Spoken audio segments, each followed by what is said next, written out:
¿Y si tu problema no fuera que te falta dinero, sino el sistema que te ha enseñado a pensar como pobre?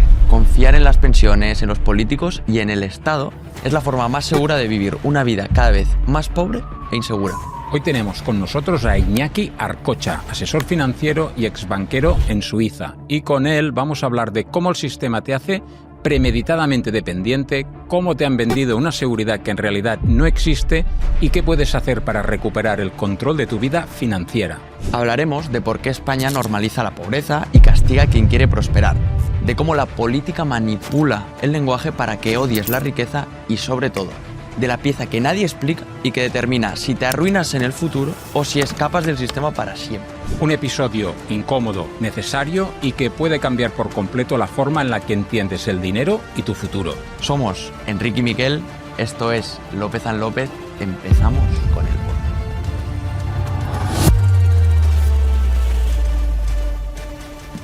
Bienvenidos un día más a López & López, y es que hoy traemos un invitado que os va a explotar la cabeza y sobre todo los que queráis empezar a ganar más dinero o, si más no, invertirlo mejor. Así que es un placer que estés aquí. Bienvenido, Iñaki Arcocha. Muchas gracias. Gracias a vosotros por la invitación y encantado de estar aquí. No, claro, a ti que encima vienes directamente de Suiza. Sí, sí. Joder, qué honor. Es un poco locura de viaje porque vengo, hago el podcast y cojo un taxi rápido al aeropuerto porque tengo que recoger a los niños esta tarde. Así que vengo exclusivamente para el podcast, pero con muchas ganas. Qué bien, qué bien. Al ser de Suiza nos das algo de información, pero bueno, como sabes, estamos en el sector inmobiliario y la pregunta clave es, si tuvieses presupuesto ilimitado, ¿cómo harías tu casa y dónde estaría? Bueno, de hecho, me acabo de comprar por primera vez en toda mi vida una casa para vivir. Yo siempre he vivido de alquiler, porque al final yo soy de Bilbao, me mudé luego a Madrid, luego estuve viviendo unos años en Ginebra, luego en Curazao, luego en Zúrich. No tenía hijos al principio, luego 1, luego 2, ahora 3, y nunca encontraba el momento, la situación idónea para, oye, me voy a quedar aquí, porque no sé cuántos años voy a estar, ni tampoco sé el tamaño de casa que voy a tener, ¿no? Pero al final nos compramos casa en Zúrich y es un ático y es piso. Entonces, entre la vieja distinción o disyuntiva si entre piso y casa, yo siempre he sido más de piso. Quizás porque es lo que he vivido siempre en pisos, y el tema de las casas, por lo menos en la zona de Bilbao, suele ser en zonas más retiradas, más alejadas de lo que es la vida. Y yo soy bastante urbanita, aunque con los años he descubierto que soy urbanita de ciudad pequeña. En mis 4 años en Madrid acabé un poco saturado de las ciudades grandes, y cuando viajo a México o a alguna otra ciudad también grande me satura un poco, pero no soy tampoco de vivir en el campo, en las afueras. Necesito no tener que coger el coche para todo, tener un bar cercano, un supermercado, un parque, una historia. Así que diría que no sé si es la casa de mis sueños, pero ático con terraza para barbacoa, para estar con los amigos y demás, se asemeja bastante. ¿Con algún caprichito? Tipo una cocina, un buen vasco debe tener ahí una cocina, o sea, guapa que tenga todas sus cositas puestas, sobre todo en la parte de terraza, la parte de muebles y demás. Esa diría que es un poco el caprichín que hay. Perfecto. Es interesante porque dentro del sector siempre como que se oye que una buena inversión es el tocho. Y últimamente escuchamos que a lo mejor no es tan buena inversión. ¿Tú qué piensas ahora que has comprado tu primera casa? Yo creo que el tema de la casa, todo el mundo lo pregunta si es una buena o mala inversión per se, el tema del inmobiliario. Y yo lo que siempre digo es que si es tu vivienda habitual, hay un componente financiero, pero también hay un componente emocional que entra en la ecuación, porque es el sitio donde vas a vivir, es el sitio donde te vas a sentar, es probablemente la casa que van a recordar tus hijos, donde vas a formar una familia. Entonces, está bien mirar los números, pero no solamente están los números, ¿no? Entonces, cuando a veces clientes míos, amigos me dicen, oye, ¿qué te parece que me voy a comprar esto? ¿Es un poco más caro, es un poco más tal? Digo, mira, es que tienes los dos componentes. Si aquí crees que va a ser un buen sitio para establecerte, para echar raíces, para generar recuerdos, para que tus hijos crezcan, si no es una locura la parte financiera, dale para adelante. Si es ya una inversión, ya tienes que mirar otras cosas, y de hecho juega al revés. Hay gente que con las casas o las viviendas que las va a hacer por la inversión, mete componentes emocionales. Oye, es que no me gusta mucho esto, lo otro. Le digo, pero es que eso te tiene que dar igual. Tú no vas a vivir allí. Tú lo estás comprando para sacar un rendimiento. Entonces tienes que ver si es una zona buena, si se puede revalorizar, si la vas a alquilar, las facilidades que hay, la legislación del sitio donde la compres y un largo etcétera. Entonces, siempre digo que dependiendo del tipo de inmueble que estés comprando, tienes que meter más o menos componente emocional y más o menos componente inmobiliario. España lo que pasa es que la mayoría de ahorradores han canalizado su ahorro en el inmueble. De hecho, España es una sociedad de propietarios. Más del 70% de las familias tienen una primera vivienda en propiedad, que es un nivel o un porcentaje alto respecto al resto de Europa, y ha sido como la inversión tradicional. Por eso la educación financiera es muy pobre en este país, casi nadie invierte en mercados financieros, ni en bolsa, ni en nada, pero sí que invierten y sí que saben de mercado inmobiliario, y por eso, por esa cercanía, la mayoría de la gente, sobre todo todavía en mi generación, era como el objetivo vital, ¿no? De, oye, no te haces adulto hasta que tengas una casa en propiedad y demás. Espera un segundo. Antes de continuar con el podcast, queremos que sepas algo que a nosotros nos ha cambiado la vida en cuanto a salud y bienestar. Puede que ya conozcas a Laura. Estuvo con nosotros hace algunos episodios. Después de casi morirme 2 veces, me he vuelto un poquito obsesiva, intentando entender qué es lo que me llevó a esa situación y cómo no volver ahí. Gracias a esto y gracias a que mi trabajo implica hablar con muchas personas todos los días, he descubierto muchos métodos, muchas técnicas, muchos productos y muchas cosas que me ayudan a estar mejor, a dormir mejor, a cuidarme por dentro para estar mejor por fuera. Si tú también quieres saber todo esto que he descubierto y no perderte en el ruido que hay ahí afuera, he diseñado una newsletter donde cada día te voy a dar un consejo claro, preciso y ordenado que podrás aplicar inmediatamente para que empieces a cuidarte y a recuperar esa parte de ti que hasta ahora no sabías cómo gestionar. Tenéis el enlace en la descripción. Seguimos con el podcast. Yo creo que eso se va perdiendo con las generaciones siguientes y es una buena noticia porque se van a abrir también a otras opciones y a otras posibilidades, ¿no? Pero de todas maneras yo ahora estoy un poco enfadado por... Sí, con no sé si lo oíste el otro día, que decía que todo el mundo inmobiliario era especulación, ¿no? Y que decía que invirtiéramos o que la gente invirtiera en cualquier otra cosa que no fuera un piso, ¿no? Y cuando hay un inversor que compra una vivienda que a lo mejor le cuesta 100.000 euros, ¿vale? Sí. Que se la vende un fondo, que el piso está destrozado, que va a pagar un 10% de ITP, que se va a gastar 50.000 euros en reformarlo con un 21% de IVA con la reforma, que va a pagar impuestos de licencias, de recogida. O sea, vas sumando todo lo que se va pagando de impuestos, ¿vale? Sobre ese piso y lo acaba vendiendo luego por 180.000 euros, con el cual va a pagar una plusvalía, además no de los 150 o 160 que le ha costado, sino... Más o menos miran entre el precio de venta y el precio de compra. Total, que aquella persona que acaba ganando 10, 12.000 euros, ¿sabes?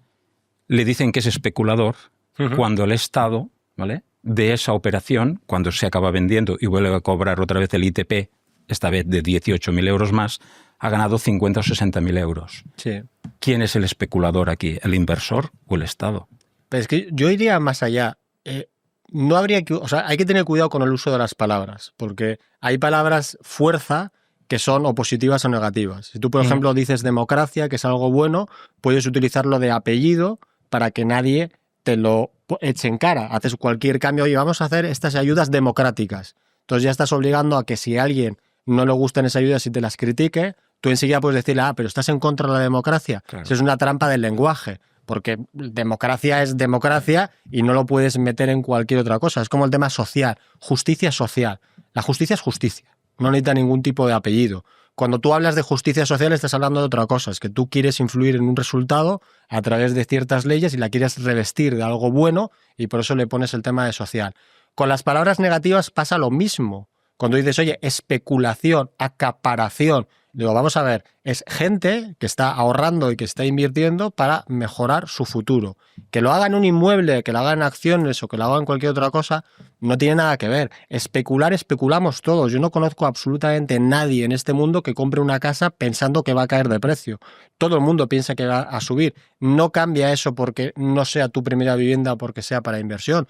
Todo el mundo especula cuando se forma, porque especula que esa formación le va a ayudar a tener un mejor trabajo. Todo el mundo especula cuando tiene una pareja, porque considera que esa pareja es adecuada para tener una vida. Lo que pasa es que no le llamamos especulación porque tiene un componente negativo. Entonces, lo que hay que hacer es no entrar en ese lenguaje, porque es una trampa de la izquierda que lo que te hace es meterte dentro de una guerra lingüística ideológica para no poder rebatirla. Aquí el problema de ellos no es que tú especules, el problema que tienen es que odian la generación de riqueza, odian que alguien haga dinero y mucho más con lo que ellos consideran un bien público como es la vivienda. Pero si fuera algo así, entonces tampoco deberían existir los supermercados, tampoco a las tiendas de ropa, que también son bienes públicos. Entonces, muchísima suerte si tú crees que el Estado va a tener la eficiencia, va a tener la capacidad de proveer buenos productos alimenticios, buena ropa y buena vivienda. No hay ningún problema con que alguien compre una casa como inversión y luego venderla. Y de hecho, hay menos problema en los pequeños inversores, como el que mencionas, que hay muchos, que encima están haciendo un verdadero bien social, como es metiendo al mercado viviendas inhabitables. Esa para mí es la cuestión más alucinante, que se estén oponiendo a algo así. O sea, para ellos es más importante que alguien no gane dinero a mejorar el problema de la vivienda. Cuando ellos dicen, no, esto todo lo hacemos por mejorar el problema de la vivienda, no es verdad. Porque si tú fuera verdad, estarías a favor que alguien que dedica su tiempo, su esfuerzo y su dinero en encontrar activos que están fuera de mercado, rehabilitarlos, contratar a gente, que encima contratas a gente, albañiles, electricistas y demás, ponerlos al mercado, tú estás mejorando la situación de la vivienda. Si fuera verdad que para ti lo más importante es mejorar la situación de la vivienda, estarías a favor de esto, incluso pedirías que hubiera facilidades, que se bajaran los impuestos, etc. Pero es que realmente para ti el problema no es la vivienda. Para ti el problema es que haya gente que gane dinero. Y como en España se gana dinero con la vivienda, es lo que atacas. Pero si fuera con otra cosa, la atacarías con otra. Entonces hay que salir de esa trampa, hay que salir de su discurso y empezar a hablar de las cosas verdaderamente importantes, como es entender bien el derecho de la propiedad y el derecho a la vivienda. El derecho a la vivienda no es que una persona tenga derecho a quitarme mi dinero para tener la vivienda que ellos creen que merecen. El derecho a la vivienda es que si tú ahorras lo suficiente y encuentras a alguien que te quiera voluntariamente vender su casa, nadie debe impedir que esa transacción se dé. Ese es el derecho a la vivienda y no otro. El problema es que es muy fácil utilizarlo de manera demagógica, y en un país como España, en la que el derecho a la propiedad privada pues siempre está en tela de juicio, todavía más. Entonces yo lo que abogo es por salir de esos discursos, que es entrar en su juego y empezar a hablar de los temas importantes, ¿no? Sí, sí. Y para rematar el tema inmobiliario, siempre decimos que con ese precio de 100.000 euros, el Estado tiene el derecho de tanteo y retracto. Sí. O sea que si les interesara tanto, porque fuera una oportunidad tan buena para quedárselo ellos, se lo podrían quedar, pero no se lo quedan. Sí. Se lo queda a alguien, lo hace todo y al final, ¿no?, obtenemos esas quejas. Pero si es que es absurdo. Si en España hay un déficit de viviendas de entre 300.000 y 400.000 viviendas y cada año se aumenta en otras 100.000, 150.000. Si tu verdadero problema, insisto, fuera el tema de la vivienda, liberalizarías el suelo, mejorarías las condiciones de la oferta y permitirías que se construyera más.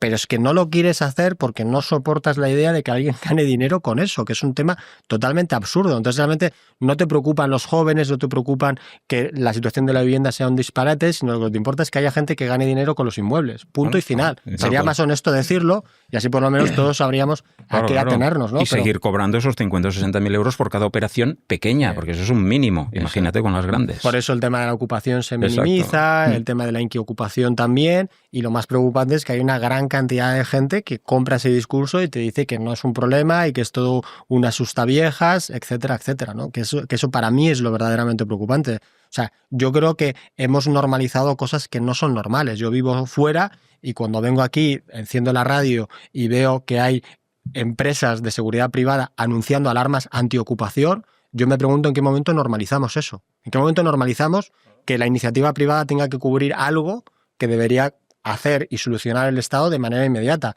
¿En qué momento hemos normalizado que el mayor portal de inmuebles de España, como es Idealista, te venda inmuebles con ocupas? Sí. Te venda inmuebles con ocupas y te diga, oye, las fotos que estoy poniendo no son las reales, porque obviamente no podemos entrar en la casa a verlo. Entonces, que lo sepas que no son reales y que sepas que si en el proceso de compra logramos desocupar, el precio cambia. ¿En qué momento hemos aceptado que eso es normal? O sea, ¿en qué momento nos parece eso bien? ¿En qué momento hay gente que lo justifica y te dice que son los fondos buitres? Primero, no son los fondos buitres. Y segundo, eso no cambia el hecho de que la propiedad privada es la propiedad privada. No importa de quién sea, no importa si te cae bien, no importa si gana mucho dinero. Si tú estás a favor, estás a favor. Un vaso es un vaso y una botella es una botella. Entonces, si estás a favor de eso, tienes que defenderlo, esté a favor de gente que te caiga bien o gente que te caiga mal. Es como lo que hemos visto hoy, por entrar un poco en la actualidad, con el tema de la sentencia contra el fiscal general del Estado por haber cometido un delito. Que ya ves a muchos políticos que dicen, respetamos la sentencia, pero no la acatamos. Eso es como decirte, oye, perdona, me caes fenomenal, pero creo que eres un subnormal, ¿no? O sea, no vale decir una cosa bonita antes para luego decir lo que quieres decir. Eso no es respetar. Esto es como la libertad de expresión. Tú no puedes decir, oye, yo respeto la libertad de expresión, pero solo cuando dicen lo que a mí me gusta y solo cuando opinen lo que a mí me gusta. Ahí no necesitas respeto. El respeto a la libertad de expresión y el respeto a las sentencias solamente se ejerce cuando son en contra de lo que tú piensas. Porque si es a favor de lo que tú piensas, es absurdo, no hay ningún respeto, ya es exactamente lo que tú quieras. Y hemos llegado a normalizar demasiado en esta sociedad que las cosas son buenas o malas, no en función de lo que se haga, sino en función de quién lo haga. Oye, si alguien roba pero es de los míos, bueno, es solo una manzana dentro de tal, pero todo está bien. Pero si es de los otros, es un tema sistémico y es un tema que hay que hacerlo. Oye, si es una persona que me cae bien y se le acusa de algo, es inocente antes incluso del juicio. Pero si es del contrario, es culpable antes del juicio. Hemos perdido totalmente el norte y hemos perdido un poco la claridad de ideas. Las cosas están bien o mal en función de lo que se haga, no en función de lo que se haga. Y tampoco el que otro haga algo malo convierte lo tuyo en bueno. A mí me pasa mucho en redes sociales que critico a este gobierno porque es el que está en el gobierno y aquí hay que criticar es al que manda, no al que está en la oposición. Eso es bastante básico. Y cada vez que hago algún tipo de estos comentarios me dicen, ya, pero es que el PP, ya, pero es que Vox, o sea, el y tú más. Le digo, no podemos razonar como niños de 5 años. Así es como razonan mis hijos. Oye, no le pegues a tu hermano, es que él me ha pegado primero. Pero es que no cambia el hecho. Pegar está mal, robar está mal, ser un corrupto está mal. Lo hagan los míos, lo hagan los tuyos, lo hagan los del vecino de frente o lo haga quien lo haga. Eso es un tema que como sociedad deberíamos volver a tener ese diálogo y ser más exigentes. A mucha gente en redes les digo, oye, pero si es que lo están haciendo con tu voto. Yo no voto al Partido Socialista. A quien debería molestarte más es a ti, no a mí. No me han mentido a mí, no me han engañado a mí, no han cogido mi voto para hacer una cosa opuesta a lo que decían que iban a hacer. Eso te lo están haciendo a ti. Pero como los votantes se han convertido en fanáticos religiosos, yo siempre digo que esto de que la religión está en mínimos es mentira, está en máximos históricos. Lo único que hemos cambiado es a Dios por un partido político, una abstracción, se llame PSOE, se llame PP o se llama Vox, que nunca se equivoca, que nunca hace nada malo, que nos quiere muchísimo, que lo hace todo por nuestro bien y que si alguno de sus apóstoles se equivoca, pues es un fallo humano de una persona en concreto, pero el Altísimo, en este caso el partido político, es absolutamente inmaculado, omnisciente y omnipotente. Digo, qué estupidez. Hemos cogido una abstracción creada por el ser humano que no aguantará mucho tiempo y la hemos elevado a la categoría de deidad y somos capaces de enfadarnos con nuestra familia, con nuestros amigos, con nuestros hijos, con nosotros mismos, pero somos incapaces de decir nada malo de nuestros partidos políticos. Dicen, yo soy de tal, o yo soy tal. ¿En qué momento empezamos a identificarnos por tu ideología o por lo que tú votas? Es ridículo, no tiene ningún tipo de sentido. Y les estás dando la carta y la potestad a esa gente para que haga absolutamente lo que quiera. Lo que quiera. Porque comprueba con hechos que no tienen ninguna repercusión. Oye, yo te digo A y luego hago B, no pasa nada. Oye, yo te digo que voy a hacer esto y hago lo contrario, no pasa nada. Yo te digo que voy a presentar presupuestos y llevo 3 años sin hacerlo, no pasa nada. No pasa nada. Entonces sigues y sigues y sigues y sigues hasta el final. Es absurdo, es el mayor síndrome de Estocolmo del mundo. Oye, yo odio a mi captor en cualquier encuesta que tú hagas del CIS, no del sino las de antes. Nadie aprueba a los políticos, no hay político que saque un 7, un 8, un 9 y si lo ha es un outsider, es alguien de un partido minoritario que en cuanto toque poder le vas a bajar. O sea, tú estás diciendo que la gente que lleva tu vida y que gobierna con leyes y que maneja tu dinero, ¿no la aprobarías? O sea, no le dejarías ni las llaves del candado de tu bicicleta, pero en cambio quieres darle más dinero para sanidad, educación y pensiones, que es la solución que todo el mundo dice, no, esto es un problema de gasto, aumentemos el gasto público. Es ridículo. Tú vas a la pescadería y te dan un pescado podrido y no vuelves. Tú vas a por el pan y te dan un pan malo y no vuelves. Lo último que se te ocurre es comprar el doble. Pues eso es lo que hacemos con los partidos políticos. Todos. Y nos parece bien y seguimos en esta rueda en la que te dicen, oye, no hay ningún tipo de alternativa. Claro que hay alternativa. Claro que hay alternativa. No votar, movilización social, partidos alternativos, hay muchísimas alternativas. Lo que seguro que no va a funcionar es seguir haciendo lo mismo. y tú sigues depositando la papeleta año tras año, cada 4 años, en el mismo sitio, ¿cómo esperas que vaya a haber resultados diferentes? Eso es lo que sí que no tiene ningún tipo de sentido, pero desgraciadamente la mayoría de la población no lo ve. Y visto ahora desde Suiza, ¿ves a España? ¿Qué nota le pondrías?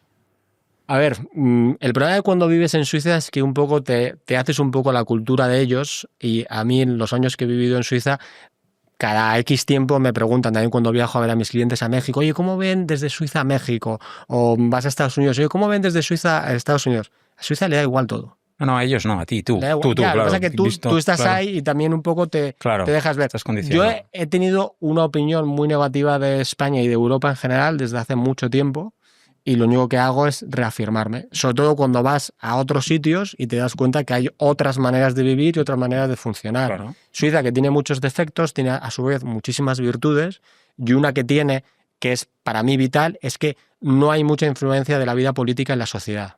En España, por ejemplo, se ha politizado la vida. Yo lo veo ahora mucho con gente joven con la que trabajo, me preguntan consejos y demás, que están hablando continuamente de los impuestos, del gobierno, de los distintos partidos políticos, de las alternativas. Es gente que tiene 18, 19, 20, 21 años.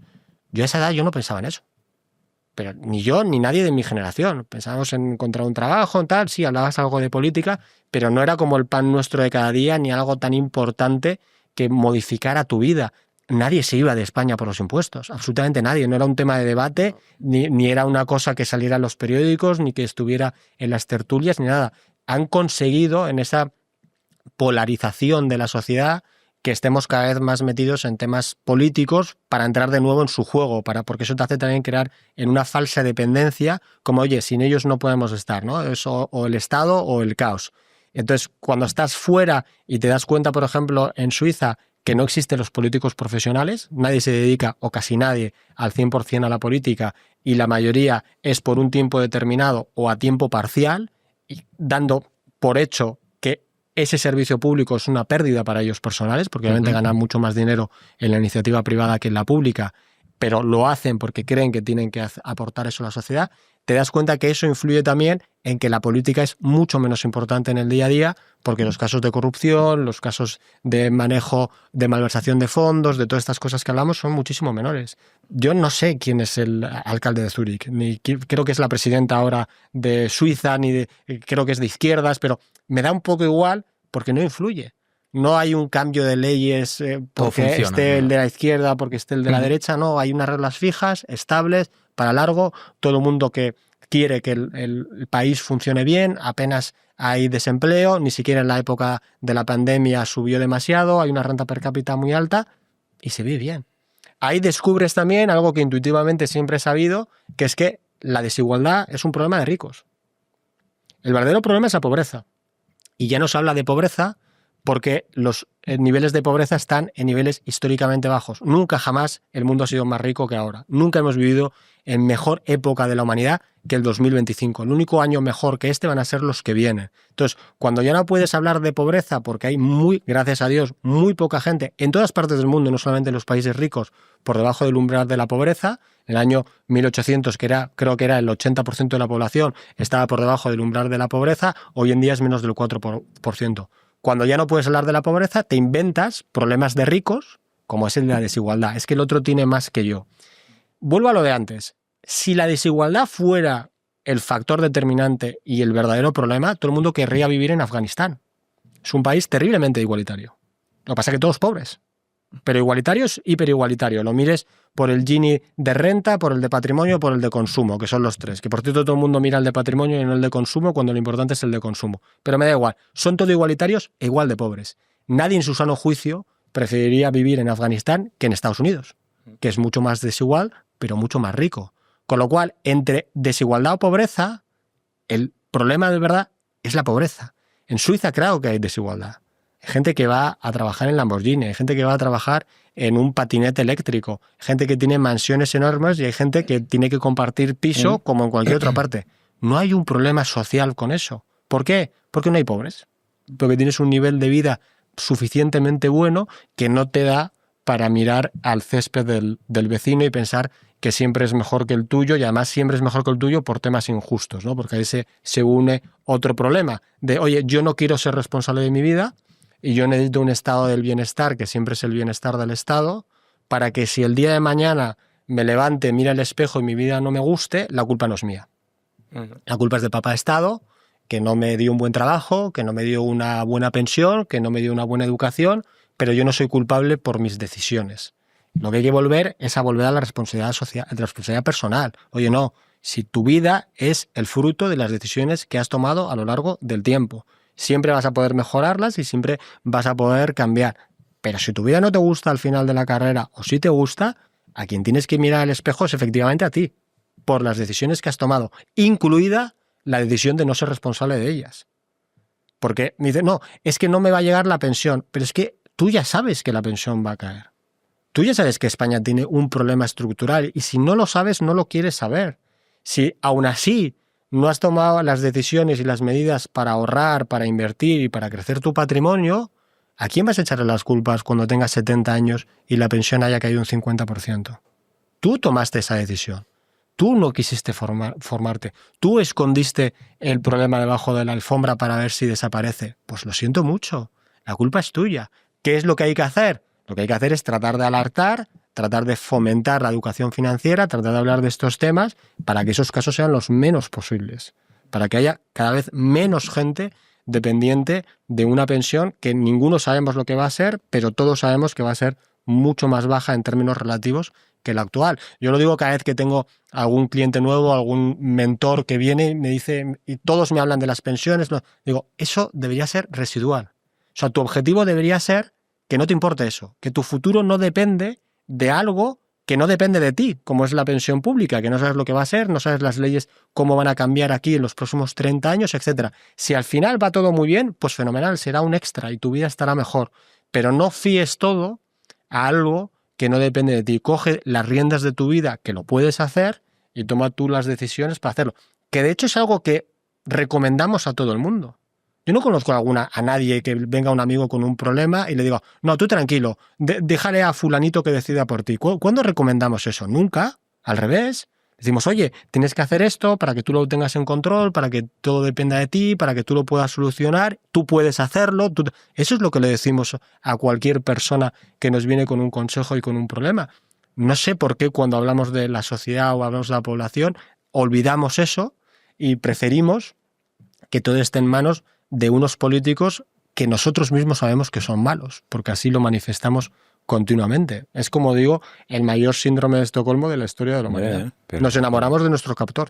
El 95% de la población confía en esa pensión futura, ¿eh? O sea, confía en esa pensión futura porque quiere confiar, porque a estas alturas yo creo que ya es una creencia ciega, y luego depende de a qué parte de la sociedad estás hablando. O sea, una de las rupturas que estamos viendo en la sociedad es que cada vez los jóvenes, porque se dan cuenta del problema, entienden que ellos están pagando a una gente que se está jubilando ahora, que tampoco no tiene en absoluto la culpa del sistema en el que están, pero que ellos no van a tener esa recompensa o va a ser mucho menor. Entonces, cada vez empieza a haber más, digamos, discusión al respecto. ¿Cuál es el problema? El problema es que las pensiones tú puedes tirar la lata muchísimos años. Entonces, si tú eres un político, tienes que enfrentarte a una de estas dos decisiones. No hacer nada y así no cabrear a un 30% de los votantes, que son los pensionistas, que obviamente no les va a gustar un cambio en el sistema y eso es razonable que así sea, o meterte en ese fregado, saber que es básicamente imposible que seas elegido de nuevo y tratar de cambiarlo. Ese es el problema. La única solución es que hubiera un pacto de Estado, que los partidos grandes se sentaran, analizaran el problema de verdad, se sinceraran y dijeran, oye, vamos a hacer un pacto para que nadie pueda tener rédito político de esto, porque es muy fácil tener rédito político. El problema es que como está el Parlamento y el Congreso hoy en día en España, es imposible. Uno de los políticos, a mi juicio, más honestos que ha tenido España, que solo se atrevió a reconocer que las pensiones estaban quebradas como 5 o 6 años después de haber dejado la política. Ha sido hace poco en un podcast. O sea, ni una persona que yo creo hay bastante consenso en que era bastante, digamos, honesto, ni siquiera él, teniendo la posibilidad que estuvo cerca incluso de gobernar este país, ni siquiera él fue capaz de decirle a la población la verdad. La pura verdad. Oye, el sistema de pensiones como está no va a ir bien, solo va a ir a peor y cada vez las pensiones van a ser relativamente más bajas. Y solo lo hace 5 o 6 años después de dejar la política. Entonces, claro, con ese panorama, ¿cómo vas a solucionar la cosa? Me dice, oye, eres muy pesimista con España. ¿Y cómo voy a ser optimista? ¿Cómo voy a ser optimista? Si cada vez la gente está más polarizada, cada vez la gente está más enfadada, cada vez la gente está más disgustada y al mismo tiempo nadie quiere hacer nada, nadie quiere moverse del sofá ni del sillón para mejorar las cosas. Si tú sacas un mensaje, por ejemplo, a favor de la meritocracia, lo único que recibes son insultos. Te dicen, oye, la meritocracia está pasada de moda y está demostrada que no funciona. Digo, ¿cómo que está demostrada que no funciona? O sea, ¿cómo va a estar demostrado que no funcione, que te formes, que te esfuerces y que seas constante, que eso es la meritocracia para mejorar tu vida? ¿Por qué me dices las tonterías de no, pero enséñame tu Ferrari, enséñame tu Lamborghini? ¿Quién te ha dicho que por trabajar más y por faltar más vas a llegar a ser Bill Gates? El éxito y hasta dónde llegas es multifactorial, depende de muchos factores. Pero hay 2 cosas seguras. Una, que si no haces nada y sigues sentado en el sofá viendo series de Netflix y comiendo chetos, tu vida no va a mejorar. Eso 100% seguro. Y 2, que si te esfuerzas, trabajas, te formas y lo haces continuadamente en el tiempo, mejorarás. No sé hasta dónde, no tengo ni idea, pero que vas a mejorar, seguro. 100% seguro. O sea, tan seguro es una cosa como la otra. Y que este mensaje sea controvertido, el mero hecho de que sea controvertido, es lo que te indica lo enferma que está la sociedad. Lo enferma que está la sociedad. Ya hemos perdido de vista, incluso hay palabras que ya han perdido totalmente su sentido, ¿no? Como por ejemplo el tema de facha. O sea, a ti te llaman facha por cualquier cosa. Ya no se refieren a una persona autoritaria que quiera un Estado grande, que tenga una identidad nacional y que se involucre en tu vida personal y social, que eso es básicamente el fascismo. Ya facha es simplemente, oye, tú opinas algo que no sea de izquierda o más generalmente tú opinas algo diferente a mí. Que es una manera de demonizar y deshumanizar a la persona que dice el argumento. De tal manera que ya no te ataco el argumento, sino te ataco a ti. Como te tacho de facha, de nazi y por tanto de mala persona, no voy a escuchar nada de lo que digas y nadie debe escuchar nada de lo que dices porque eres un facha. Lo mismo pasa, por ejemplo, con el tema de vendehumos.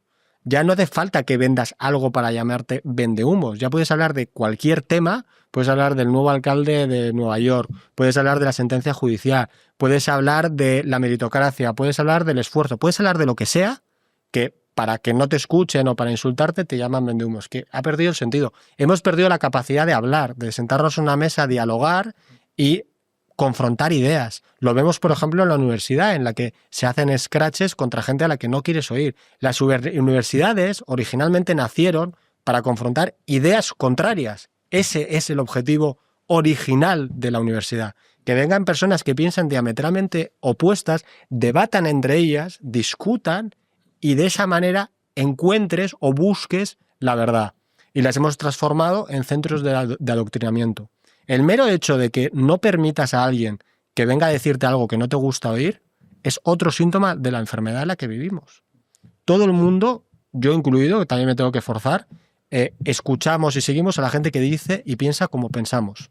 Estamos encerrados en cámaras de eco de nosotros mismos. Entonces al final tú crees que el mundo es como tú lo ves. Porque si tú solo hablas, tú solo lees, tú solo miras aquello en lo que estás de acuerdo, en lo que estás a favor y que reafirma tus ideas, es imposible que salgas de ahí. Es imposible. Yo se lo digo a todo el mundo. Oye, yo te recomiendo que te esfuerces, que yo también me tengo que forzar, para escuchar y leer cosas que sean contrarias a tu pensamiento. Porque vas a ganar siempre. Si tú lees y te formas y trates de entender a la otra persona sin presuponer maldad, que ese es otro problema, que muchas veces presuponemos que la otra persona tiene una forma de pensar porque es malo, no porque a nuestro juicio esté equivocado, sino porque es malo. A mí me lo suelen decir mucho, yo no, porque tú eres un liberal capitalista, no te interesan los pobres. Claro que me interesan los pobres. Yo creo que mi forma de pensar y mi pensamiento económico-político es mejor para toda la sociedad, pobres incluidos. Diría que incluso especialmente por pobres. Tú puedes estar en desacuerdo. Pero una cosa es estar en desacuerdo, decir, oye, tus medidas no son buenas, y otra cosa es decir, tú eres una persona malvada. Y pienses así porque es malo. Ese es uno de los problemas que tenemos. Tenemos que empezar a dejar de presuponer maldad, a escuchar a las otras personas, y de esa manera vas a ganar siempre. ¿Por qué? Porque si tú escuchas y lees con honestidad, y sigues pensando lo mismo, refuerzas cómo piensas, tienes más argumentos, tienes más seguridad, has visto todos los ángulos y dices, oye, me reafirmo en lo que pienso y soy capaz de defenderlo y soy capaz de expresarlo sin enfadarme, sin insultar, sin gritar y sin nada. Esto es como a los niños pequeños, que les dices, oye, en el momento en el que gritas pierdes la razón. Pues esto es lo mismo de adultos. En el momento en que insultas a alguien porque piensa una cosa distinta a ti y sea lo primero que le haces, has perdido la discusión. Da igual que tengas razón. Y dos, también ganas si cambias de opinión. Porque te has dado cuenta que lo que pensabas no era del todo correcto, puedes matizar algunas cosas o incluso transformarlas. Yo creo que no hay nada más triste en esta vida que una persona piense lo mismo a los 20, a los 30, a los 40, a los 50, a los 60. Qué bueno. Eso es de una persona que no ha vivido. Eso es una persona que no ha vivido. Y lo hablo de política y lo hablo de todo. Tú piensas exactamente lo mismo de las relaciones humanas, de los amigos, del trabajo, del futuro, del pasado, de la alegría, de la felicidad, del dinero, exactamente igual cuando tienes 20 años que cuando tienes 30, que cuando tienes 40, que cuando tienes 50. Pues qué tristeza. Claro. Qué tristeza de vida. Qué tristeza. No te digo que cambies olímpicamente de una cosa a otra, pero la vida te da experiencia, te da situaciones, te da momentos y aprendes. Por ejemplo, cuando pierdes a alguien por primera vez, entiendes mejor a la gente que ha perdido a otra gente. No lo puedes entender hasta que te pasa. Cuando tienes un hijo, cuando te cambias de trabajo, cuando te echan, cuando consigues lo que quieres, todo eso te transforma, te cambia, te da una perspectiva diferente de las cosas y te hace crecer en todos los sentidos.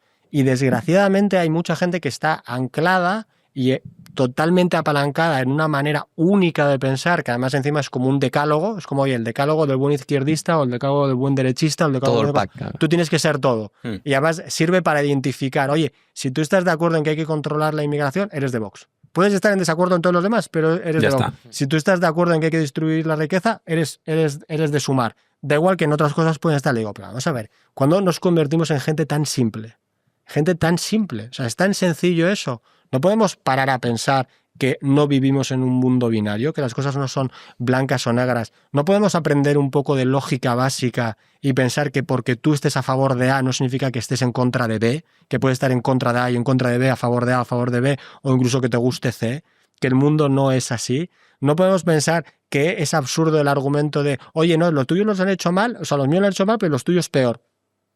¿Qué somos? ¿Niños de 5 años? O sea, es una sociedad tan infantilizada que olvidamos las propias lecciones que damos a nuestros hijos y las repetimos de adultos.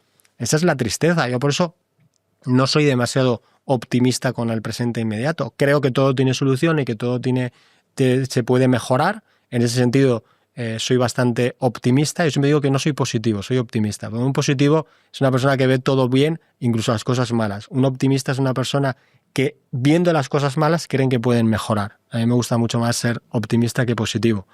Pero la gente tiene que querer.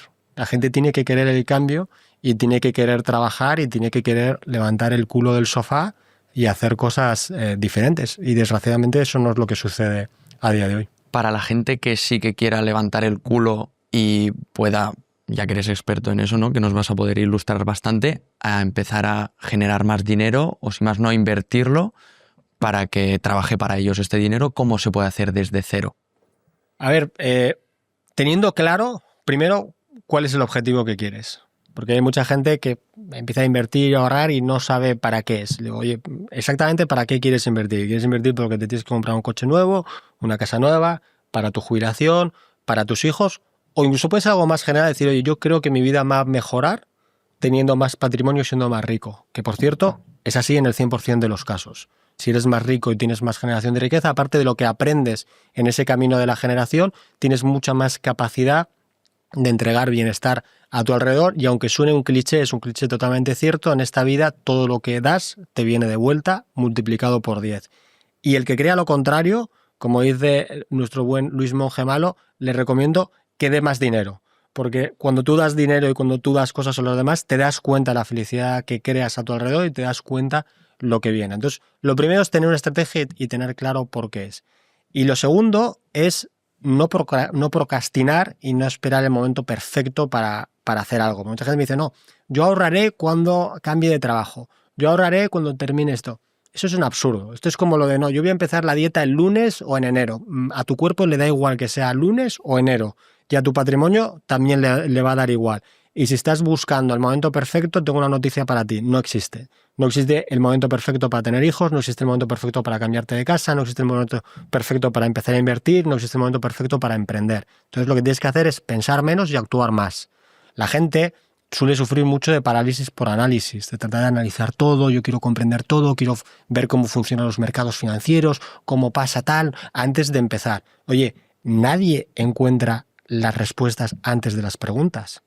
Nadie soluciona un problema antes de que esto ocurra. Entonces, ponte a trabajar y ya verás cómo en el camino te sucederán muchísimas cosas de las cuales, ya te advierto, muchas no te las puedes ni imaginar ni las puedes prever porque la vida es así y ahí encontrarás la solución. Es cierto que con el tema de las finanzas y de las inversiones, como hay una educación financiera tan horriblemente baja en este país, a nivel general, pero sobre todo en España, es algo que da mucho miedo y yo entiendo el miedo. Pero al mismo tiempo vivimos en la era de la información y de la información gratuita. Tú con un móvil tienes acceso a toda la información que quieras, con lo cual empezar a formarte no es una excusa. La gente me dice, oye, pero ¿cómo elijo el curso bueno o cómo elijo tal? Pues igual que eliges cualquier cosa de la que no seas experto. Yo acabo de comprarme una televisión, no soy experto en televisores, pues ¿qué hago? Me meto en las páginas más conocidas, miro opiniones, me meto en foros, busco la opinión de alguien que sí que sepa, que yo conozca y en última instancia tomo una decisión. Oye, ¿te puedes equivocar? Te puedes equivocar. Eso es parte de la vida y eso es parte del aprendizaje. Tienes incluso una inteligencia artificial. Puedes hablar con ChatGPT y que sea tu profesor particular. Es un profesor particular que tiene toda la información financiera de la historia de la humanidad, que nunca la va a olvidar y que encima se va a adaptar a tu forma de entender y aprender el conocimiento. Bueno, pues es una muy buena manera de empezar. E incluso tienes robo-advisors de una gran cantidad de brokers y de plataformas que haciéndote un test invierten por ti. Una cartera muy sencilla, muy fácil y que te ayuda también a automatizarlo, que ese es otro de los fallos que comete la gente con las inversiones y con todo, ¿no? Es como el que empieza una dieta con mucha ilusión y a la segunda semana lo deja. O el que empieza a ir al gimnasio y luego nunca más va, ¿no? Pues una forma de quitarte esas emociones, esos problemas, es automatizarlo. Oye, tú considera el ahorro como un gasto fijo, como el gasto de la hipoteca, como el gasto de la comida, como cualquier otra cosa. Y todos los meses, sea la cantidad que sea, eso no es tan relevante ahora, la mandas directamente a una cuenta para invertir y si no tienes conocimientos para invertir por ti mismo, puedes confiar en un robo-advisor que lo haga por ti. Y ese efecto de estar invirtiendo, ya te va tranquilizando, ya va jugando a tu favor porque te va formando un patrimonio y te permite tener tiempo para formarte hasta donde quieras e implicarte en las inversiones hasta quiera. Entonces, lo que tiene que hacer la gente que quiere empezar es empezar. Es que el problema es que la gente no empieza. Digo, no esperes a mañana, ni al próximo mes, ni al próximo año, ni al próximo tiempo. Empieza hoy. Hoy puedes invertir 1 euro si quieres. Da igual, lo que sea. O si te parece poca cantidad, puedes comprarte un libro sobre inversiones o puedes meterte en una plataforma o puedes hablar con ChatGPT, pero haz algo que sea consistente y que sea, volviendo a la meritocracia, fórmate, esfuérzate y hazlo repetidamente en el tiempo. Y esa es la manera. Sí, sí. Como en todo. Como en todo. Uh-huh.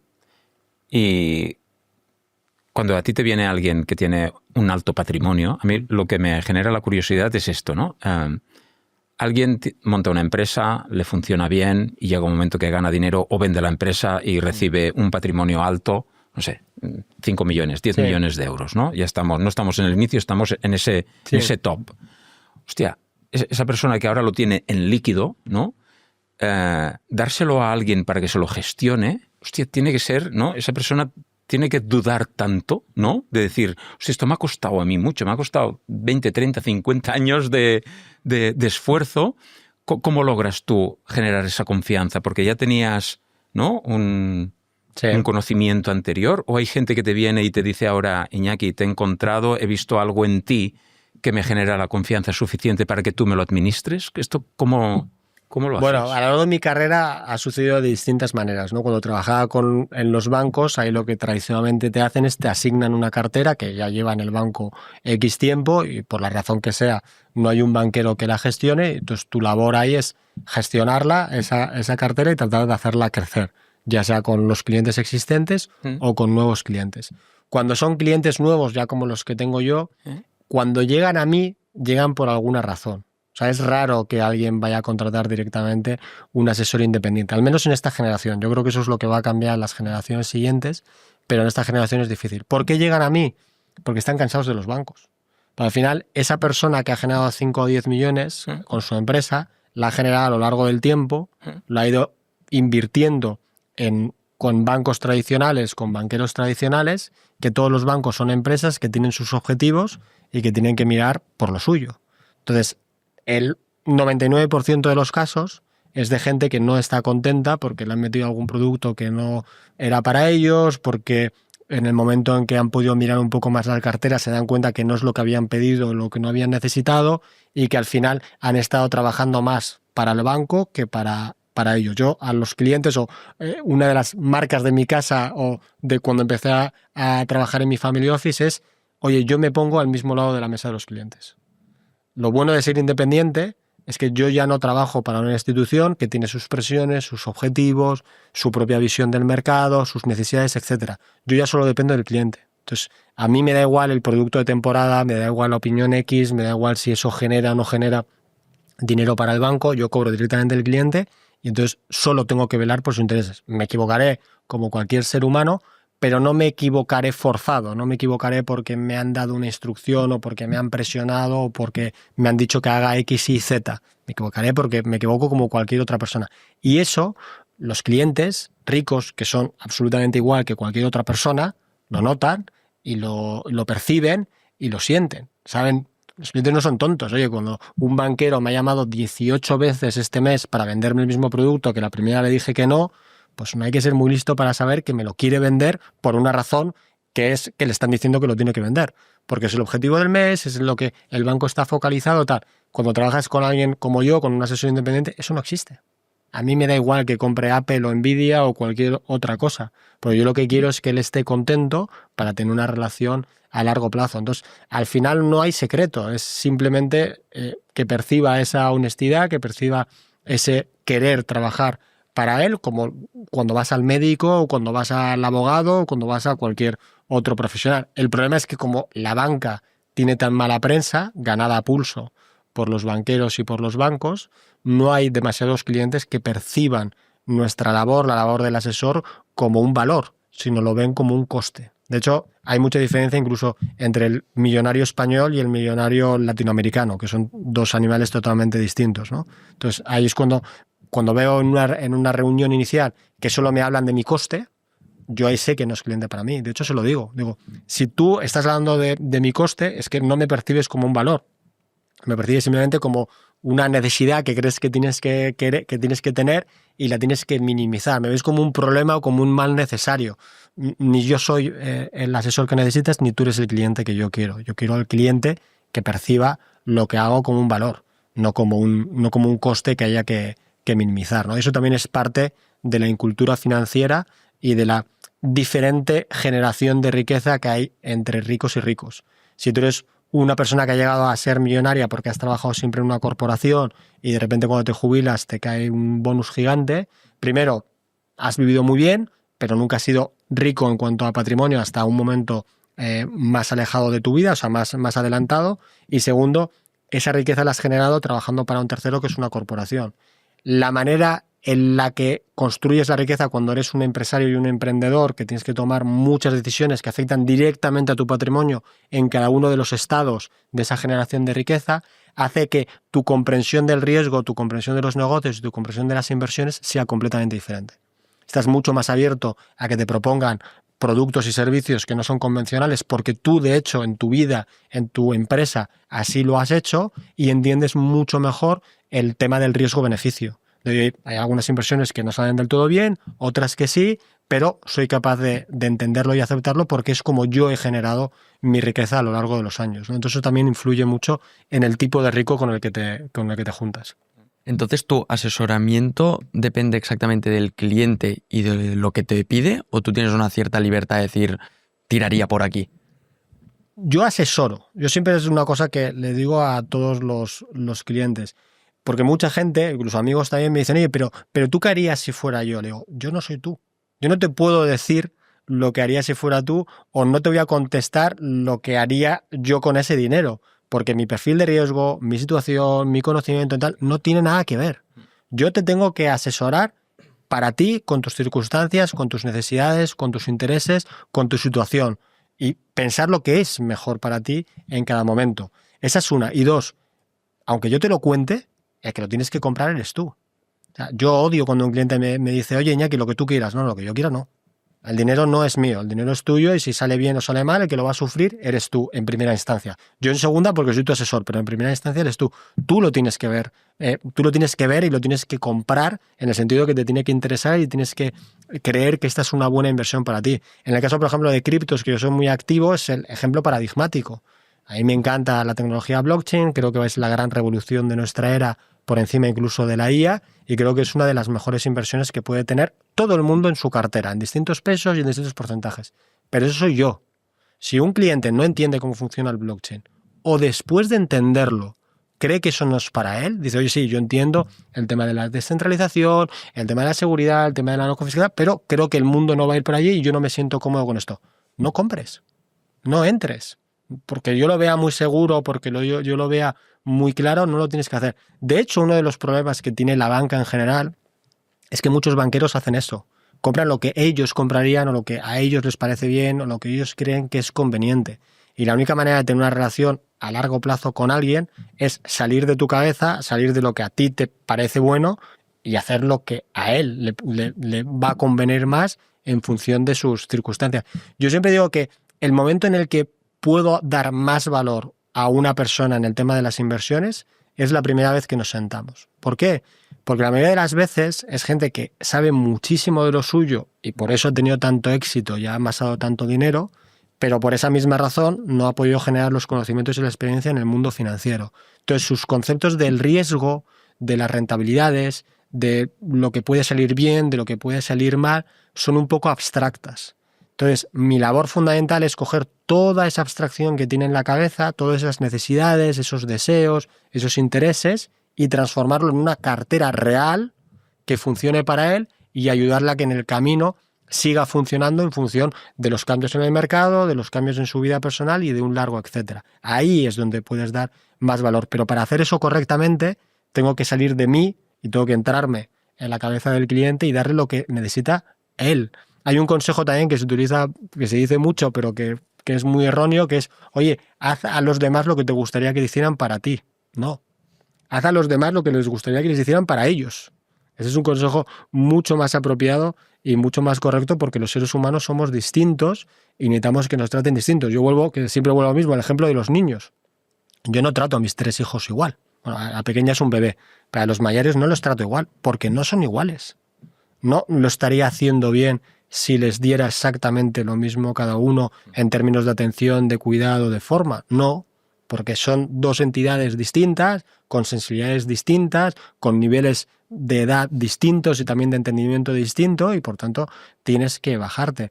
Esto es como cuando vas a explicar algo que puede ser complejo para el común de los mortales, pero para ti muy sencillo porque es lo que utilizas todo el día, y le empiezas a hablar de tecnicismos y palabras en inglés y crees que has quedado como Dios. Si la otra persona no te entiende, da igual que tengas todos los títulos del mundo, que tengas el máster del universo y que hayas hecho una exposición que te aplaudieran en Harvard. El cliente no te va a firmar, no te va a confiar y no va a trabajar contigo, porque tiene que entenderlo. Lo importante no es que tú quedes bien, lo importante es que el cliente entienda el mensaje y se dé cuenta además que tú estás haciendo el esfuerzo para ser comprendido. Ahí es cuando empieza el clic de la confianza, de oye, esta persona que está enfrente de mí no quiere quedar bien, no quiere enseñarme tal, quiere que yo lo entienda, se preocupa por mí, se preocupa porque tome decisiones informadas y porque tome decisiones adecuadas y porque esté tranquilo. Eso lo que hace también es que si el día de mañana pasa algo malo en las carteras, que eventualmente va a pasar, vendrá una crisis, vendrá una caída, una inversión nos saldrá bien, nos habremos equivocado, minimizas el impacto con el cliente. A nadie le gusta perder dinero y a nadie le gusta equivocarse. Pero si tú hiciste bien el trabajo de explicarlo bien, con los pros, sobre todo con los contras, con lo que pueda salir mal, y tu cliente lo aceptó, el día de mañana cuando pasa algo malo, los dos sabemos que eso se habló, que esa es una posibilidad que podía suceder, ese escenario, y no hay ningún problema. Y a la siguiente se hará mejor y así puedes confiar. Así se crea la confianza con los multimillonarios y diría que con cualquier otra persona, ¿no? Porque, insisto, alguien que ha hecho mucho dinero no es diferente a cualquier otra persona. Qué satisfactorio, ¿no? Cuando llega al final de una inversión o de un año, supongo que debéis hacer como planes un año, 2, 3, ha funcionado, ¿no? Tu previsión se ha cumplido, ¿no? Y un cliente dice, hostia, Iñaki, ¿sabes? Lo hemos conseguido, toma tu parte, ¿no? Y gracias encima, ¿no? Cuando a alguien también le vendemos un piso y llegamos, ¿no? Porque claro, también estamos tocando similar, ¿no? Tú estás tocando tal, pero con su vivienda y alguien te lo agradece por decir, hostia, qué buen trabajo habéis hecho. Eso es una parte emocional que eso no tiene precio. Y supongo que el que no ha sentido y tenido su propia empresa, es muy difícil de explicarle eso de... Es muy complicado. Claro. Es muy o sea, hay cosas que nadie aprende en herida ajena, ¿no? Hay cosas que tú no puedes explicar hasta que las has vivido. O sea, tú no puedes explicar lo que es tener una empresa si no la tienes. Tú no puedes explicar lo que es vivir en el extranjero si no has vivido en el extranjero.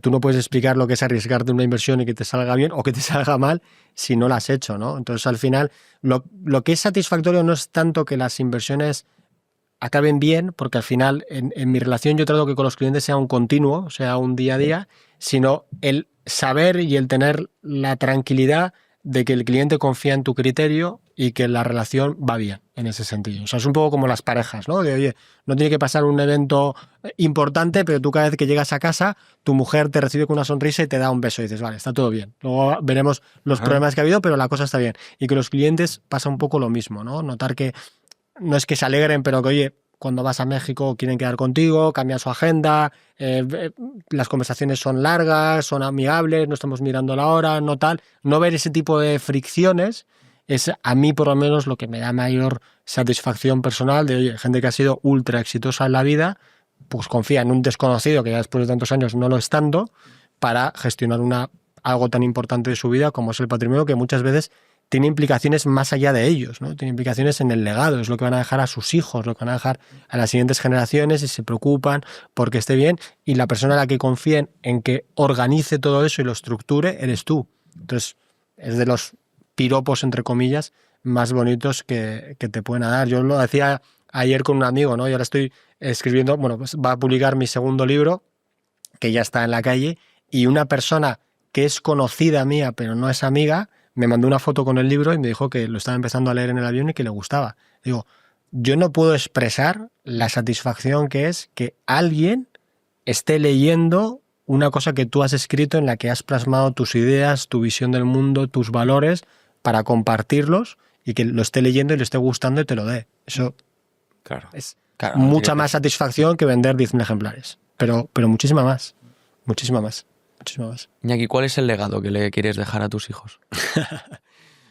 Bueno, el legado ya lo estoy construyendo. Es una de las razones por las que empecé mi periplo por las redes sociales, es que ellos pudieran conocer a su padre. Uno de los leitmotivs de mi vida, que lo comentaba antes fuera de cámaras, es el fallecimiento de mi padre cuando yo tenía 12 años, que además es en la era pre-internet y pre-WhatsApp y pre-tal.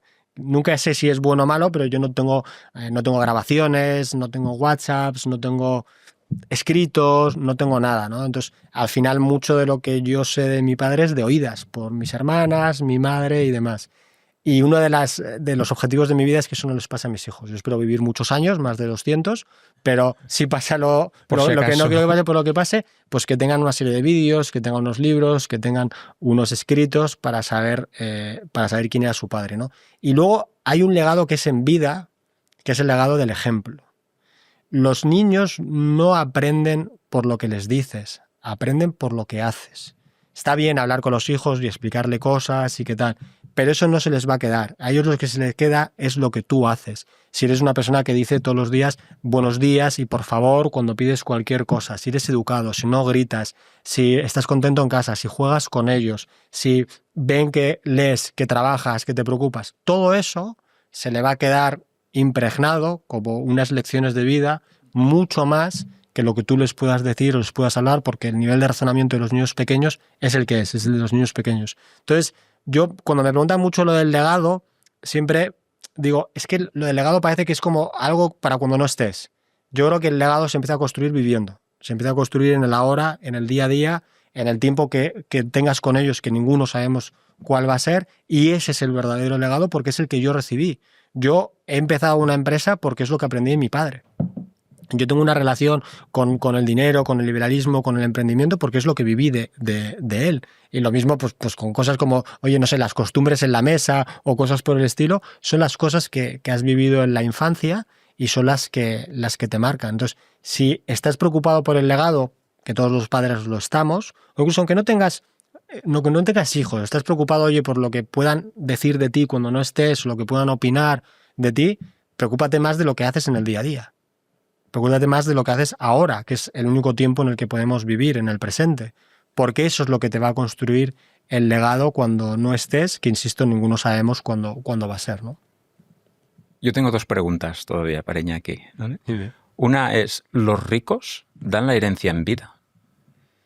Depende del rico, depende de la situación y depende de muchas cosas. Yo, por ejemplo, que llevo clientes latinoamericanos, principalmente eran mexicanos, pero durante una época venezolanos, sobre todo en Venezuela, pues por los temas de seguridad, por los temas de desconfianza con sus gobiernos, etcétera, sí que puede haber algunos ricos que dan su dinero en vida a las siguientes generaciones cuando están preparadas. Porque también en esos países hay un tema de llevar un low profile, de llevar un perfil bajo para no llamar la atención, que afecta incluso dentro de la familia. Hay muchos miembros dentro de la familia que pueden percibir que hay un nivel de vida por la casa en la que vives, por tal, aunque también en eso se cuidan. O sea, no es que vivan en super ultra mansiones, ni lleven coches de lujo, ni relojes de lujo, por el tema de mantener un nivel bajo, pero hay cosas que se perciben y sobre todo cuando vas haciéndote mayor, pues puedes entender que tus padres tienen dinero, ¿no? Pero si ya llega a una edad en la que igual están trabajando dentro de la empresa o por cualquier otra razón son capaces de aceptar y de entender lo que viene, sí que les pueden donar en vida por ese tema. Pero diría que la mayoría de las veces lo que hacen es ponerlo en estructuras financieras fiscales, que en España no existen, como los trusts o los fideicomisos mexicanos, para que en el futuro ellos puedan controlarlo.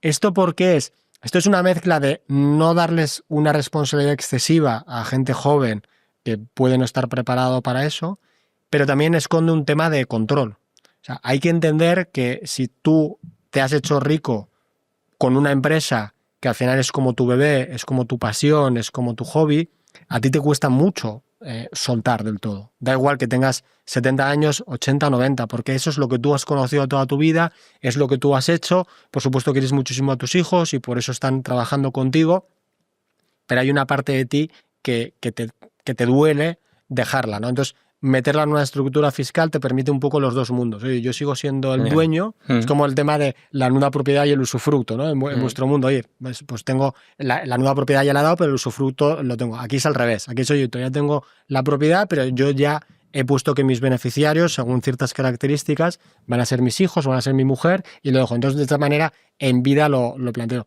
Y yo creo que eso es acertado, porque al final tú no puedes elegir las dos cosas, ¿no? Esto es como el tema de los deportistas de élite. Oye, ¿por qué Nadal tuvo esos últimos 2 años un poco más flojos? O Federer, o ¿por qué Messi y Cristiano están en Arabia Saudita y el MLS cuando ya tienen todo el dinero del mundo y tal? Bueno, porque son gente competitiva. Entonces, tú no puedes querer que sean competitivos para haber hecho lo que han hecho, pero luego de repente cuando lleguen cierta edad se olviden de su competitividad y lo dejan. Es que esa competitividad que les impide retirarse a tiempo, o lo que consideraríamos a tiempo, y no tener que seguir con un legado que ya va a ir hacia abajo, es lo que les ha hecho llegar hasta donde están. Con los empresarios es lo mismo. Esa ambición, ese foco, esa pasión que han tenido durante 20, 30 años de su vida, es lo que les impide quedarse en casa. Claro. Entonces, tienes que aceptar las dos partes. O sea, hay que aceptar, oye, tu papá con 80 años va a seguir yendo al consejo a tomar la última decisión, porque gracias a ese espíritu, gracias a ese pensamiento, existe una empresa sobre la que tomar decisiones, ¿no? Entonces, hay que de alguna manera, de nuevo, empatizar, entender las circunstancias de cómo se ha generado ese patrimonio familiar y acoplarlo a la mejor solución posible para el futuro. Entonces, yo te diría que sí que hay veces que se reparten vida, pero suele ser más por motivos externos de seguridad, de conveniencia, que no por un interés propio, en la que la mayoría de veces lo que hacen es estructurarlo en vida, pero para cuando ellos no estén. Una vez me contaron que los judíos creo que no dan el control total de la empresa a su hijo hasta que este tiene 55 o 60 años. Puede ser. Yo tengo muchos clientes de la comunidad en México. Todavía son jóvenes los niños como para saberlo, pero no me va por ahí, ¿no? Para que ahí. no puedan tener todavía ninguna tentación.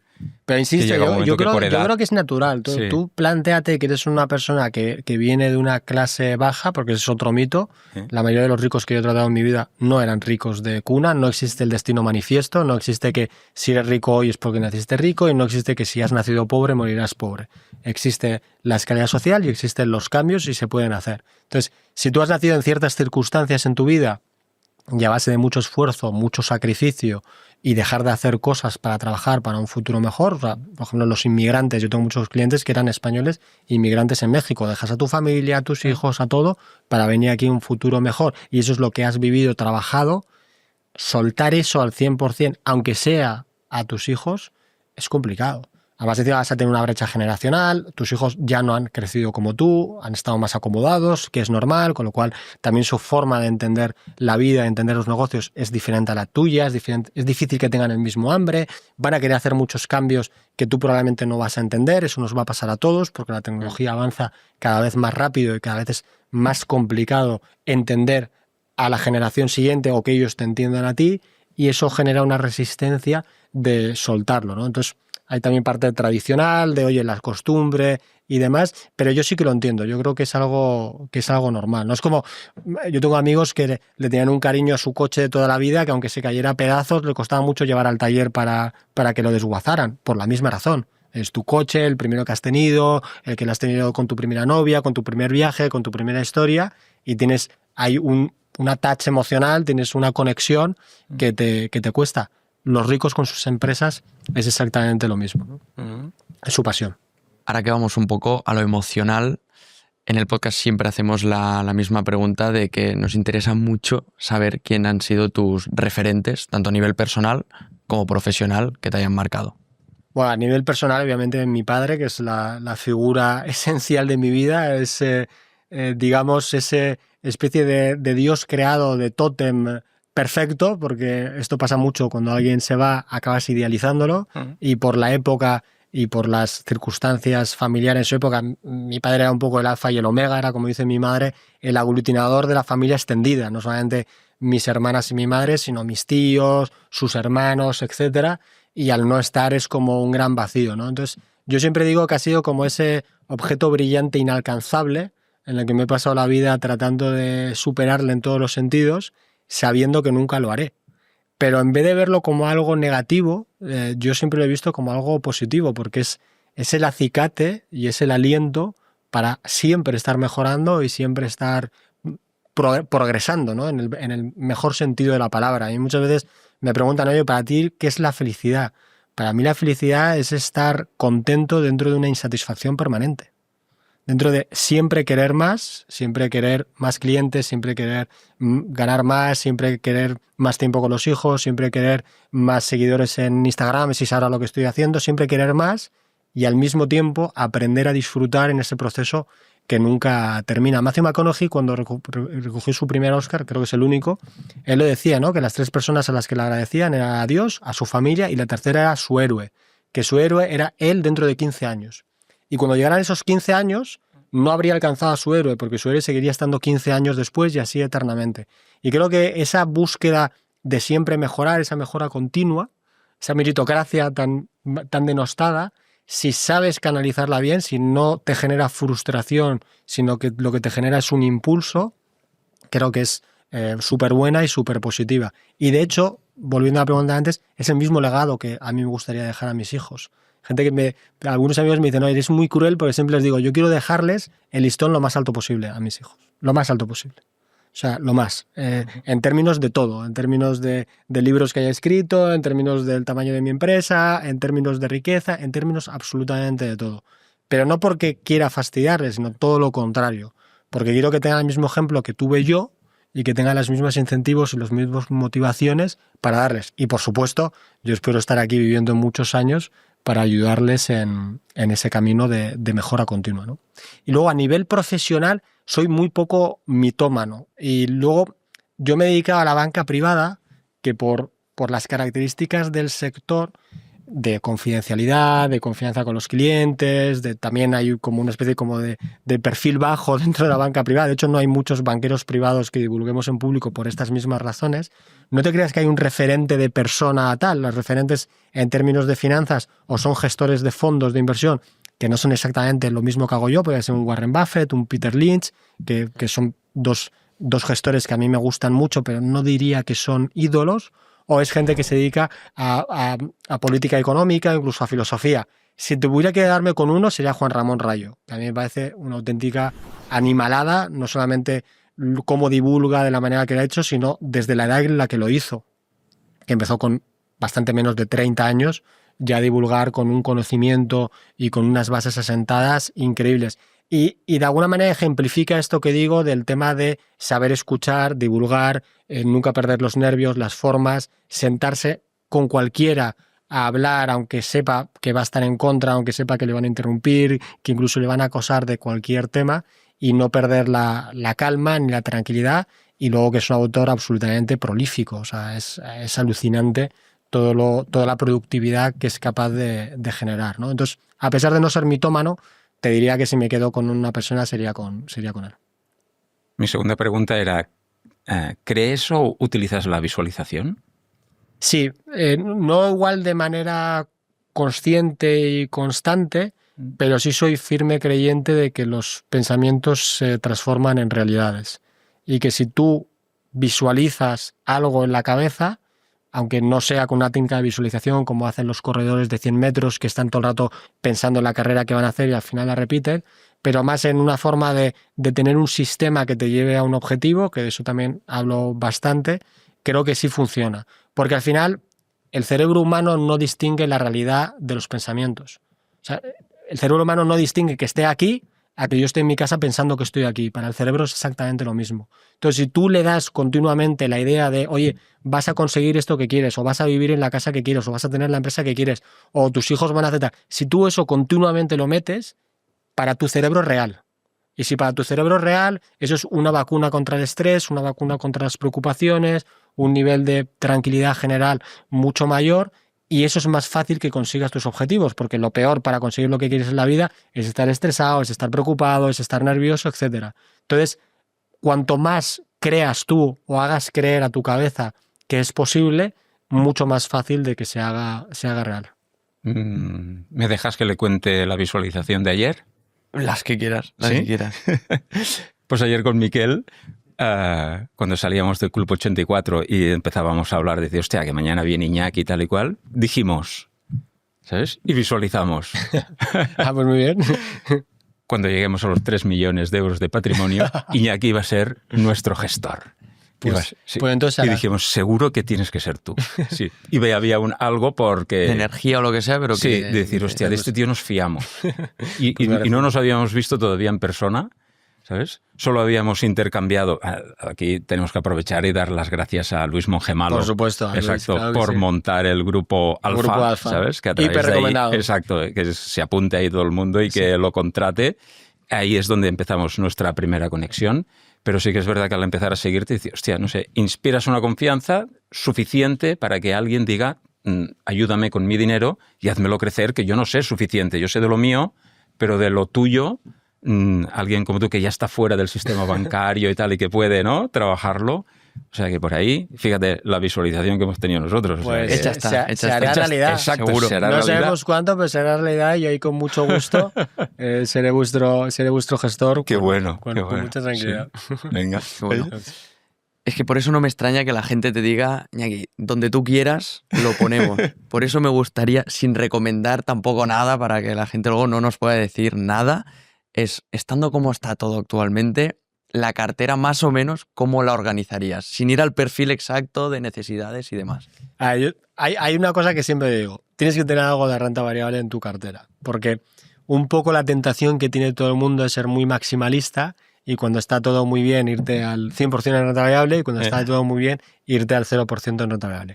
Eso es súper arriesgado porque los mercados sobrereaccionan tanto hacia arriba como hacia abajo y al mismo tiempo es absolutamente imposible, nadie lo sabe y el que te diga que lo sabe miente, cuándo va un mercado a hacer tope o a hacer suelo y cuándo van a cambiar, ¿no? Entonces, ¿por qué digo que es muy arriesgado tener 0% en renta variable, que es la tentación, por ejemplo, que ahora mucha gente tiene porque cree que van a venir mal dadas, porque se acerca un cambio de ciclo? Pues porque en los mercados los mejores días siempre se producen en los momentos más complicados de bolsa. Precisamente por esa sobrereacción. Cuando cae mucho, suele caer más de lo que debería caer, porque hay un sentimiento muy negativo, y cuando rebota muy fuerte. Si tú estás al 0% de renta variable y atendiendo a la premisa de que es imposible saber cuándo van a hacerse esos rebotes, te vas a perder los mejores días de bolsa. ¿Esto es importante? Esto es muy importante. El Standard & Poor's 500, que es el índice de referencia de la renta variable americana, ha dado de media en toda su historia, en torno al 9-10% nominal, 6-7% descontando inflación. La media del inversor del Standard & Poor's, según los estudios que hacen las casas de bolsa, es de menos del 4%. O sea, es menos de la mitad de lo que da. ¿Por qué esto es así?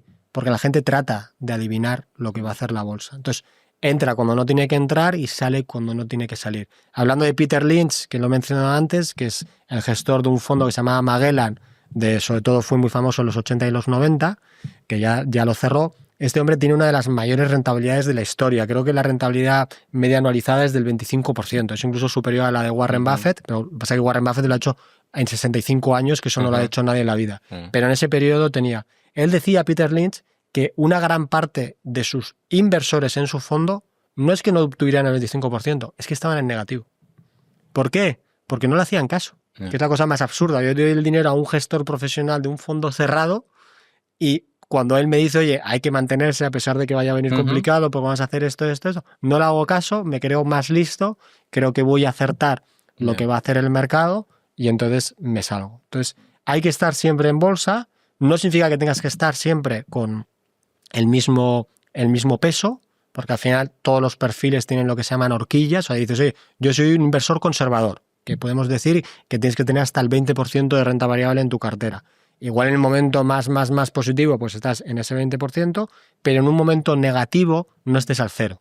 Estás al 10, al 15, estás al 7 o una cosa por el estilo. Y en cada uno de los perfiles puedes jugar con esa parte. Yo recomendaría también no tener liquidez per se, porque la liquidez pierde poder adquisitivo por la inflación, pero quizás tener inversiones en renta fija, en bonos a corto plazo, que aunque no muchos de ellos, sobre todo en España, no te van a batir la inflación, sí que me van a permitir tener liquidez, porque es probable que en los próximos meses, tampoco sabemos cuándo, vaya a haber momentos negativos de mercado, y una máxima es que el caos genera oportunidad. Y cuanto más caos, más oportunidad. Entonces, cuanto mayor sea la crisis que vaya a suceder, que yo no creo que vaya a ser una crisis galopante, pero también el ser humano es así, es o todo o nada, ¿no? O sea, si hay una crisis, tiene que ser un 70% abajo. No, puede ser una crisis normal de caer un 20-25% de la bolsa. Lo que sí sabemos es que en esos momentos, como el mercado también sobrereacciona, es cuando te das cuenta de, oye, hay inversiones muy buenas que están cayendo simplemente porque está cayendo todo, y puedo aprovechar esas oportunidades para entrar de la mejor manera posible. Tendría también algunos activos defensivos, fundamentalmente oro, plata, y para aquel cliente que entienda, que haya hecho los deberes y que lo compre, tendría parte de mi inversión en criptos. Ahora estamos en un momento mega crítico, nunca mejor dicho, porque está rompiendo niveles de soporte muy importantes, niveles en los que si cae más hacia abajo, es probable que entremos en un mercado bajista para Bitcoin que llevará unos meses y probablemente nos llevará a los máximos anteriores, en torno a los 65.000 y 70.000 dólares. Pero si eres una inversión de largo plazo y, de nuevo, eres un inversor que entiende la oportunidad detrás del activo, lejos de estar preocupado, tienes que estar muy contento porque vas a tener la máxima oportunidad para entrar a precios que no volverás a ver nunca en tu vida. Entonces, por eso digo, tienes que saber bien por qué estás invirtiendo, cómo estás invirtiendo y cuál es tu objetivo y tu visión de largo plazo para poder, de alguna manera, aprovechar bien las oportunidades que te da el mercado y, en la medida de lo posible, no dejarte llevar por las emociones, que eso nos afectan a todos, ¿no? Momento de comprar más ahora. Ahora, justo en criptos, es momento de esperar. Porque ahora estamos en un momento, no lo he visto esta mañana, pero estaba sobre 85.000. El soporte crítico son los $95.000 por Bitcoin, que es un nivel en el que el 100% de los compradores de corto plazo, los que han comprado Bitcoin hace menos de 155 días, están en negativo. Vale. ¿Eso por qué es importante? Porque ese comprador de corto plazo, que es más especulativo, hasta que no pierde dinero no se plantea vender. Pero cuando empieza a tener una posición de pérdidas, ellos se han puesto niveles de pérdida máxima. Dicen, oye, no quiero perder más de un 10 o de un 15. Si llegan a esos niveles, empiezan a vender y esas ventas son las que hacen que caiga más el precio y que gente que tiene su nivel de tolerancia de pérdida más abajo también le llegue, vende. Se han cerrado ahí, posiciones. Ahí es lo que hace que el activo, en vez de entrar en una corrección es cuando tú sigues subiendo, pero tiene un momento en que bajas. Pero tú luego vas a seguir subiendo. Entonces, tú estás siguiendo la tendencia alcista, pero has tenido una corrección. La otra alternativa, o sea, Bitcoin podría estar haciendo una corrección, la otra alternativa es que no, que es un cambio de tendencia. Entonces, esa corrección baja a ser un mercado bajista que tendrá sus subidas, pero no será un cambio, sino que seguiremos bajando, ¿no? Entonces, ahora mismo, como está en la zona crítica, por lo que digo que hay mucha posición, muchos inversores que están en negativo y porque son niveles a nivel técnico muy importantes y porque hay una falta de liquidez en el mercado que también afecta a los activos de riesgo. Cuanto más liquidez en el mercado, hay más facilidad de que los activos de riesgo suban y el Bitcoin lo es. Estamos en esa lucha en la que no sabemos en qué fase está. ¿Cuándo se va a dilucidar? Tampoco se sabe, pero habitualmente un activo tan volátil como el Bitcoin no suele estar en este nivel de indefinición durante mucho tiempo, ¿no? Entonces, las próximas jornadas, la próxima semana o las próximas 2 semanas te van a dar mucha información para ver lo que hace. Si rebota y vuelve otra vez a los niveles de 103.000, 105.000, podremos pensar que ha sido simple una corrección, que no es inhabitual en Bitcoin a estos niveles. Y si vemos que empieza a consolidar hacia abajo, 85, 83, 82, pues obviamente ahí ya podemos tener más las pistas de que va a caer, y yo lo que haría es esperar a que caiga un poco más para empezar a comprar. 65, 70. Pero yo no esperaría 65 por lo de Claro, ya antes. vas comprando. Nadie lo sabe. Nadie sabe sí. si... O sea, tú dices, oye, históricamente ha hecho esto, pero no sé si es 65, 60, 55. Pero si yo tengo claro que es un activo importante para el futuro, porque es el único activo inconfiscable, inembargable y descentralizado del mundo, y por tanto no sé lo que vale, pero sé que vale mucho más que $100.000, me da igual. Me da igual que compre a 70 y caiga. Me da igual que compre a 60 y caiga. Entonces, lo que tengo que hacer es comprar algo a 70, por ejemplo, comprar algo a 65, comprar algo a 60 e ir comprando más a medida que va bajando, mientras yo mantenga mi tesis y mi idea de que este es un activo para largo plazo y que es positivo para mi cartera. Y además jugando con otra cosa, es uno de los activos más asimétricos del mundo. ¿Eso qué significa? Que tiene mucho más camino hacia arriba que hacia abajo. O sea, poniendo los números, oye, el Bitcoin como mucho puede caer a cero, caer de 85.000 a cero, pero si la tesis es correcta y tenemos en cuenta que menos del 1% de las carteras de los inversores mundiales tiene Bitcoin, o sea, imagínate lo que podría pasar si ese porcentaje fuera un 5, fuera un 10, que no son niveles de locura, ¿a dónde podría ir el precio de Bitcoin? Tienes mucho más que subir que bajar. Eso lo que impacta es que no necesitas tener una posición muy grande de tu cartera para que sea relevante. O sea, si crees que va a multiplicar el precio por 3, por 4, por 5, no tienes que invertir un 10, un 15% de tu cartera. Puedes invertir un 1, un 2 o una cantidad pequeña que ya con esa multiplicación al cabo de los años va a acabar siendo una inversión importante dentro de tu resultado. Entonces es otra de las bellezas que tiene, que incluso con poquito puede acabar siendo algo muy importante y que te dé mucha satisfacción a nivel patrimonial. Sí. Estamos en la membresía de Pepe Díaz. Yo también. Sí, y vamos ahí, mucho. Tenemos una camiseta todos con el mucho. Vamos a hacerle un poco de marketing. El libro de finanzas descentralizadas de Pepe Díaz, para alguien que no sepa nada y quiera empezar a saber, es uno de los mejores recursos que pueden encontrar. La verdad que sí. Más que eso ya es una mentoría, ¿eh? Más que eso tenemos que entrar ya en tarifas. Nada, Iñaki, o sea, un placer, qué bien que hayas venido, muchas gracias. El esfuerzo de venir desde Suiza es para nosotros como una locura, todavía no nos lo creemos que alguien sea capaz de hacer esto para venir a nuestro podcast. Encantado de la vida. Y nada, un placer haberte conocido y nos seguiremos viendo porque vamos a seguir estando en contacto. Yo siempre digo que en la vida hay que ser agradecido y por eso procuro contestar a todo el mundo en las redes sociales, incluido especialmente a los que me insultan y a todo el mundo que me invita. porque sé que llegará un momento en que no podré, y mientras pueda, creo que es importante que si alguien ha dedicado su tiempo a leerte, a escucharte, a escribirte, o en vuestro caso, a invitarte a una charla tan agradable, qué menos que hacer lo posible para que se dé, ¿no? Gracias, tío. Nada, a vosotros. Bueno, Iñaki, muchas gracias. Muchas gracias. Y por supuesto estarán todas sus redes sociales en la descripción y nos vemos en el próximo episodio. Chao, chao. Chao.